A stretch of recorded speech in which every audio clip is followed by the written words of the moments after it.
राम और कृष्ण स्वयं क्रोध किए। जब रावण को मारना था और कंस को मारना था तो उनकी भी भुजाएं फड़फड़ा रही थी, आंखों में लालिमा आ गई थी।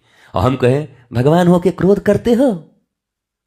रावण के खानदान वाले बोलने लगेगा राम जी को कि भगवान हो के क्रोध करते हो, यही भगवान हो तुम, तो ये तो उचित नहीं होगा। क्रोध हमारा अस्त्र है, वो हमारे पास होगा, शरीर जब जाएगा तो खत्म होगा।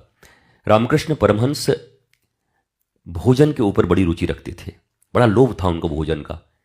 वो बड़े बड़े ऐसे बैठ करके चर्चा हो रही थी तो रामकृष्ण परमहंस के लिए जब प्रसाद आता था ना, भोजन बना करके शारदा माँ लाती, तो उस समय आत्मा की चर्चा चल रही होती थी।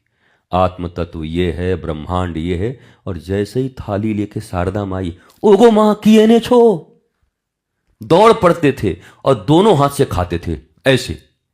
तो शारदा माँ एक दिन रो कर बोली, अभी आत्मा की चर्चा कर रहे थे, बड़े बड़े विद्वान बैठे थे, शिष्य क्या सोचते होंगे आपके विषय में, ये आप ही के लिए तो लाई हूं, इतना घबराते क्यों हो। तो रामकृष्ण परमहंस ने गंभीर होकर कहा, मां, मां ही बोलते थे अपनी पत्नी को, पत्नी तो मानते नहीं थे, मां जिस दिन मेरी भोजन से रुचि हट गई ना, तो 3 डेज और फिर घोषणा कर देना कि यह शरीर नहीं टिकेगा। और ठीक यही हुआ।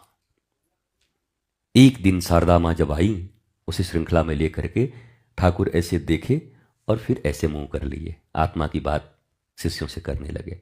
थाली छूट गई शारदा मां के हाथ से, उनको पता था ठाकुर झूठ नहीं बोलते, और तीसरे दिन ठाकुर का अवसान हुआ। तो ये देह अहंकार के बिना टिक नहीं सकती। ये वृत्तियां हमें जो मिली है ना, काम, क्रोध, मद, मोह, लोभ, अगर ये पूरा समाप्त हो जाए तो ये देह गल जाएगी, विगलित, प्राण नहीं बचेंगे, शरीर धारण नहीं रह सकता।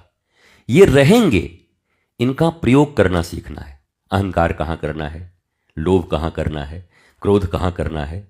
कोई आपकी सील को भंग करने की कोशिश करे और आप क्रोध न करेंगी, क्रोध क्या, उस समय तो आप झांसी की रानी और दुर्गा की तरह उठ करके, चंडी बन करके और ऐसे लहरा करके बोला इधर आ, अभी तुझे बताती हूं। तो हमें दुर्गा का भी रूप लेना पड़ेगा और हमें राधा रानी की तरह करुणा भी बरसानी होगी किसी के ऊपर कि नहीं ये करुणा है मेरी। तो हम सभी स्वरूपों को धारण करते हैं।